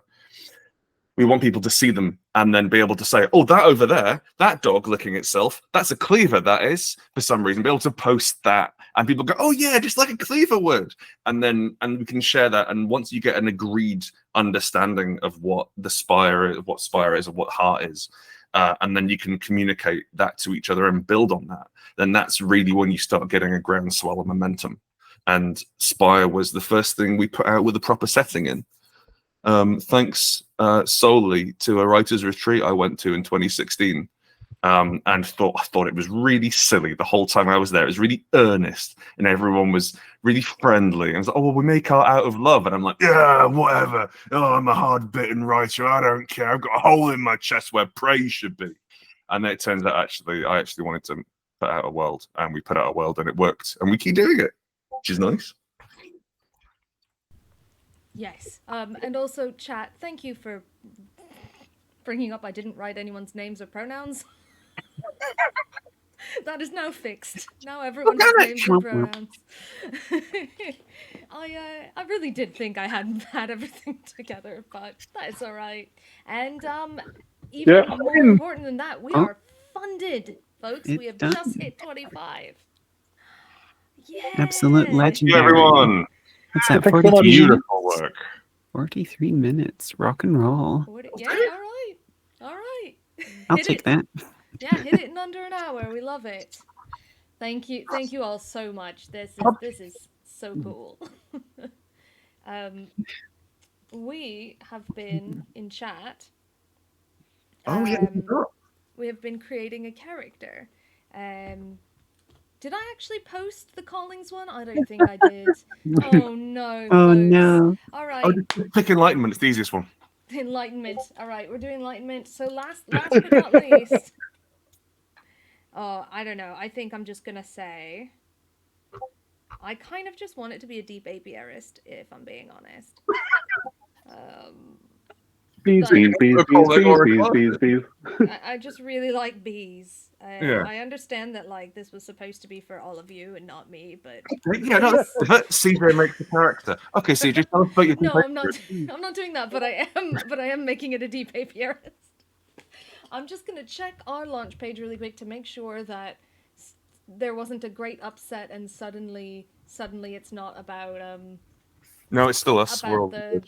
Oh no, I meant that it wasn't a deep secret instead of a major explosion. But I think it's a major explosion because you're all that, and we love you for it. So, the character that we have made, and then we're gonna do this. We're gonna do this now. I have one more thing I want to do before we do that. Just teasing you guys. Put in your calling while we do this. What's our character's calling? Drop it in the chat.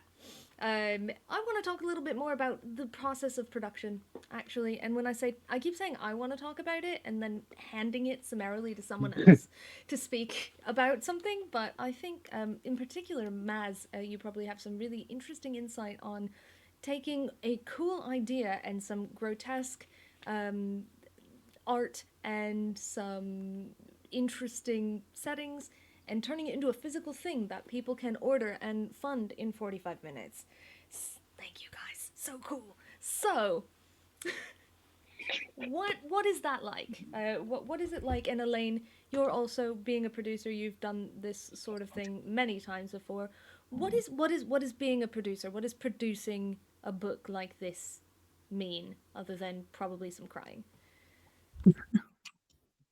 So I think this book in particular has been a really interesting one. So a bunch of pre-production or work that's got helped to get us to this point has been done by Zach Cox, who was with Rowan, Rook and Decard, is now full-time on their business, Soul Muppet. We have, like, the process here is like very different as well when you're working with someone like Gareth.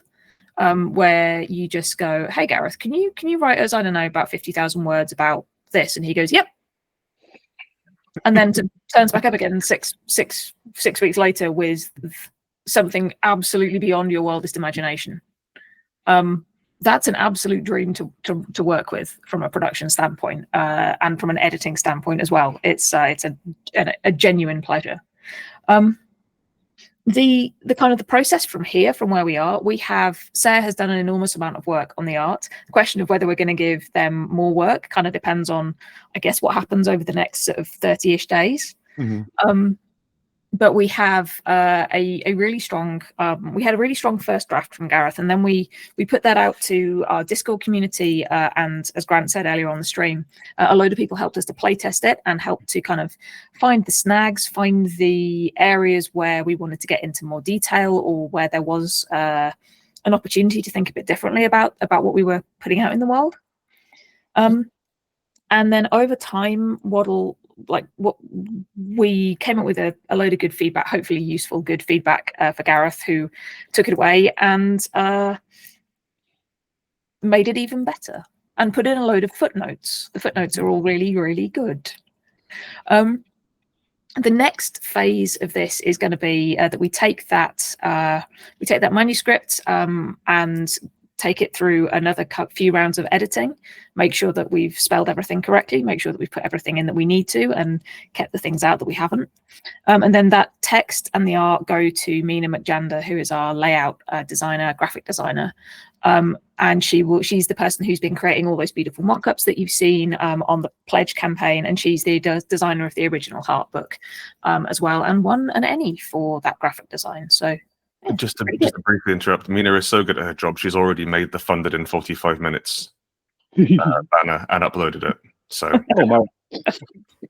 We love Mina. We stand Mina here. Thank you, Mina. Yeah. So then after that, we will be taking everything to our printers. We'll get everything laid out gorgeously. We'll do a bunch of pre-press work, and then we'll find like 6 typos immediately after we've sent it to print. We'll have to ask them really nicely if we can pull it back again. There's, the standard, like, traditional issues with book editing. And our printers are fantastic. They do some amazing work. You've seen the original Heart. You've seen this is the this is the original special edition of Heart. You got the Reich knocking around there. Sorry? You got to eat the Reich knocking around there. Oh yeah, sneak peek. Oh, it's so cool. This is definitely worth the So we use some Latvian printers called Livonia, and it turns out that they are able to engage our wildest desires in terms of what a book should look like. It has beautiful edging. It has Irina kind of looking out through the cover. They do absolutely fantastic work, and we really enjoy working with them. So we'll likely work with them on this as well. And what's the fold? Unfold the book. Show them. Sorry. So you can see it comes apart, and there's the coffin on there, which is very cool. And it's a tremendously feely book. Everything's very texturous. It's delightful. Yes, pink Yeah. stitches. That's correct. Mm. And spot gloss and the pink edge, and it's just gonna be gorgeous. Cannot wait for you all to see that. I know a lot of you here today have also ordered Eat the Reich, and it's coming very imminently now. So Mhm. yeah. And it's currently in a truck, I think, in Dover. Anyway, the point is, we're going to work with those people because they know what they're doing. They make really high quality, really lovely feeling books, and we really want everything that we do to have that feel to it. So, like, if you've got a copy of the original Heart, then you'll know that it feels subtly warm to the touch. It's not a glossy book the way that most RPG books are. We used a book cloth overprinted rather than a standard paper wrap for it, because I wanted it to just feel really a little bit like the book was trying to lick you.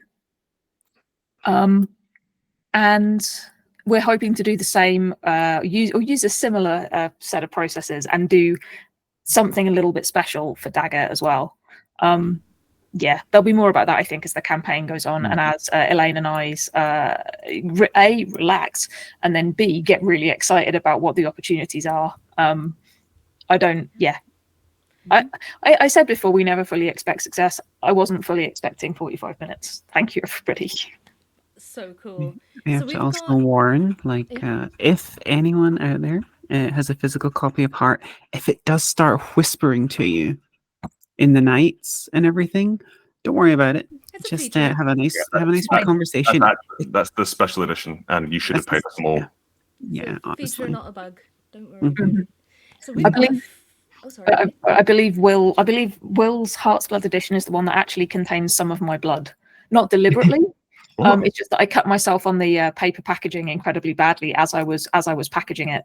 So we've got one Discord mod that's got some of my blood. We've got another Discord mod that's got our entire works tattooed on his left arm.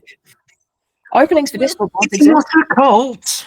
Will It's is- not anything like a cult. Now, Will is please, in chat we and need says, your money "It now. what?" I will. Well, that's funny. Funny you should find out this way.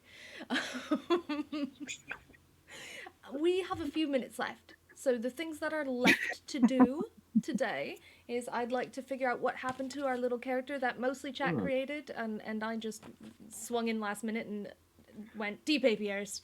And also, I'd like to open the floor up for Q&A. I do see that we have a question we haven't addressed yet. We'll get to you first in our Q&A session. So if you have any questions, feel free to drop them in the chat, and hopefully I will find them and not miss them. But before that, Grant, Gareth, everyone, how does this character die? The antagonist they're up against is Aramos. Okay. Their beat that was chosen was to create a huge explosion, which is a slightly truncated version of the actual beat because the poles on backer kit are quite short. They are a null. They are Heart Song and a deep apiarist because I like bees. What happens to this poor Delver? It feels too obvious to use Chekhov's massive explosion. Can it be an explosion of bees? Mm-hmm. I think an explosion of bees sounds fun. I think. I mean, yeah, it's going to change the heart, isn't it? For a while, certainly. locally, yeah. I think Aramos. Go, you're muted, by the way. Yeah, I know. Sorry. What do you think Aramos would do to kill him? Ooh. I think he would send someone. He would send one of his goons down to kill them. He wouldn't do it himself because, like, He's busy. He's busy, but he also keeps his hand clean. They're wearing white gloves in the street and everything. He puts on his butler, but that just seems somewhat absurd. Let's see bring up his minions here and see which of them would be most appropriate to assassinate a bunch. A knoll full of bees. Full of bees. I think in the meantime, while we're ruminating on this, we'll ask a couple questions, give some time. So one of the questions is, because we wanna give this character a good death, I think. So Someone has said, so I know some of the supplements from Spire and Heart were purposeful in not trying to provide rails, but this story, will this story here with Dagger have a more standard storyline with something that game masters can follow? Is the question. Yeah. Yeah, Right. I mean, again, it's used the same way. So there are stations along the way, but the routes between them are kind of up to you. So they're like, here is the plot element you want to hit. How the players actually get there, we've got lots of different ways they can do that. Part of the game does take place on a train. So in terms of railroad, There are literal rails Yeah, in this yeah. game. But the delving machine's so good, it doesn't need them. We're going to need rails.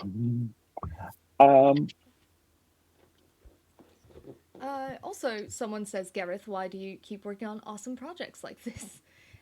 You've teased us with Moria for question mark 7+ years question mark, and you continue to pump out great content everywhere else as well. And first year checks in the mail. Secondly, I wrote Moria twice. The first time I ended up writing at the same time Eyes of the Stone Thief, which is another similarly wacky dungeon for 13th age. So clearly, if this Moria doesn't come out, which I would be very surprised at this point, given it's written and in layout, then I will write a third wacky dungeon while writing it again. But yeah, thank you very much. People keep paying me money to write nonsense, and I like writing big coherent nonsense. Technical nonsense. Being right. How does this nonsense work? Gareth is good and fast and works to brief, and I think like that word gets around from what I can tell. But I think of a lot of writers I've worked with, a lot of people, and certainly something I struggle with. Gareth is able to just upend his mind like a starfish's guts over a setting, and then absorb that setting back into himself and make more of it. He has a very keen eye for, all right, here's the joke, and then telling the joke some more. I love the compliments so far include impenetrable and like a starfish gut. Yeah. It's very complimentary, yeah. Indeed. Someone says These are starfish typical as well, RD but- compliments. So do we have any thoughts on what's happened to this Delver? Who's going to kill the dog? Well, I think given we want a big explosion, what Aramis would do, one of his minions is Celadon, I look upon thee with joy unendurable, who is this very highly placed Aelfir bishop in the city above. So he can, he's a sort of art critic / high priest. And he would use his little connections to basically lure our poor Noel into the city and turn the beauty of the solar cathedral upon him and try and incinerate the bees with beams of energy streaming through a stained glass window. And the paper explodes, shattering the windows, shattering shards of stained glass like razor sharp butterflies all over the city above, raining down onto the heart below. That's fun. I'm very impressed you managed to take stained glass lasers and then top it with glass butterflies. That's fantastic. But the really cool part is that given the nature of Dagger in the Heart, where you basically get to visit the future sites of your destruction, of your Zealot's abilities before they actually happen, the trick for the GM would be going, okay, you guys find this field of glass, and it's entirely like bits of cathedral and stained glass lined everywhere, and millions and millions of dead bees. You, deep apiarist, how do you feel about this? Foreshadowing. One of the bees is still alive. Do you integrate into your own hive? Do you pick it up? This bee's got your initials on it. You've integrated a bee that's already integrated into your hive. Indeed. Oh man, the bee meets itself from the future.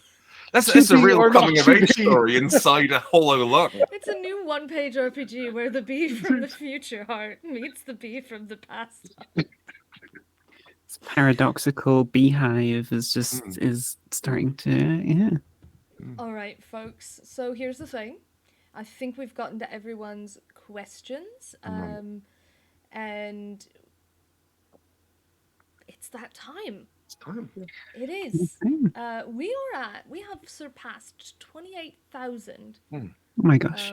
Yeah, just during the stream. Thank you all for being so amazing. I will sign us out, but not until I give a moment to pass around everyone to say goodbye. After everyone gets their last couple words in, we will play the video one more time, and then we'll be out. So thank you for joining us, but I'll do all this in a minute. First, parting thoughts. We'll go the other way this time. Elaine, parting thoughts. I hope everybody backs and tell your friends to back and everything, because I want to make a truly outrageous GM screen. And I need that stretch goal to be unlocked now, so I can do that. No pressure. No pressure. Tell your Really friends. outrageous GM screen, though. Gareth, thank you for joining us. It has been a pleasure to have you here. And parting thoughts. No. Yeah, thank you so much. To those running or playing the game, the adventure is yours now. Please bend, fold, spindle, mutilate, and break it as you wish, and use the bits. Beautiful, beautiful. Maz.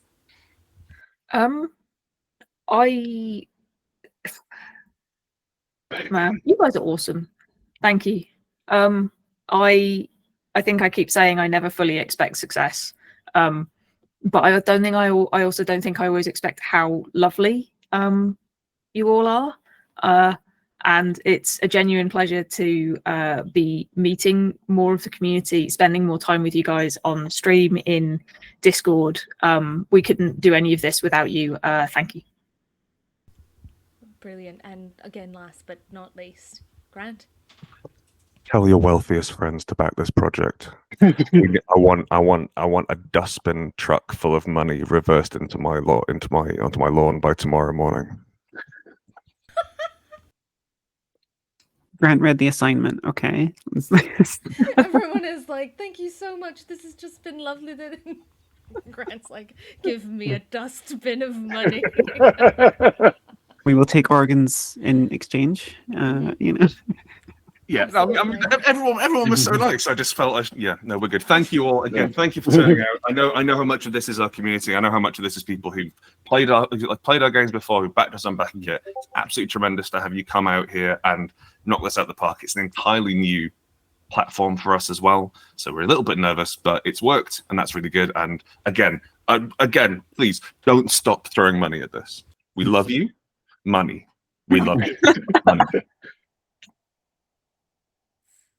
I am muted. There we go. All of these things are true. Thank you all so much. Genuinely, this has been a pleasure. Thanks for making our first launch party a complete success, I would say. We're funded. We had a great time. You all were so involved and had so many great questions for us. And if you need anything, you know where to find us. But pretty soon, looks like we'll be creating Dagger in the Heart for you all and sending it, your way when we get the opportunity to do so. So keep your eyes on Backer Kit for updates. And Maz, you look like you had something to say. Yeah, we have a Twitch account, it turns out. Hi. So if you'd like to watch or be part of games with us in the future, please subscribe. I've never done please like and subscribe before. Am I doing okay? Yeah, like it. Oh, look, oh my gosh. Multiple people were like, yeah, that sounds like a great idea, and immediately did this. So thank you all for following. We are doing Hollow's Fight Club pretty much every week, at least up until its own kick starting, which will happen later in this first half of the year. And it's fun. We get to bash the crap out of Hollows and test out new things. And you can also play in that if you join us on our Discord. Which I will drop the link to. If you join us on our Discord, we are always looking for new players of Hollows. So I'm going to drop that link for you now, and come play Hollows. It will be a lot of fun. It always is, and it's here on Twitch, and it's usually on Wednesdays, but we are trying to find a few alternate ones to grab some other folks as well. So that link that I've just dropped in the chat, that is a Discord link that should not expire. So thank you for being here. Thank you for helping us fund Dagger in the Heart. And with that, I think it's time for us to be hitting the old dusty trail. Good night, everyone. Good night. Listen to Chris's dulcet tones one more time. One more time. I saw you do a Delvers, eh? Fancy meeting you down here.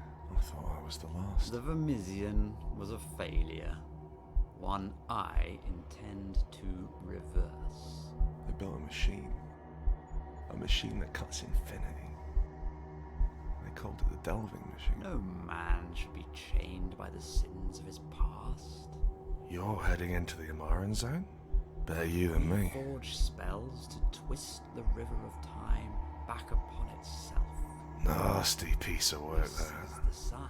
Art's only place could birth a weapon that What twisted. does it mean to die on do the not threshold enjoy of sunset. Nothing but walking corpses. Think they're I still alive. find beauty. Go in, but they don't You hear them, don't you? You'll die Suicide ashes. roundabout.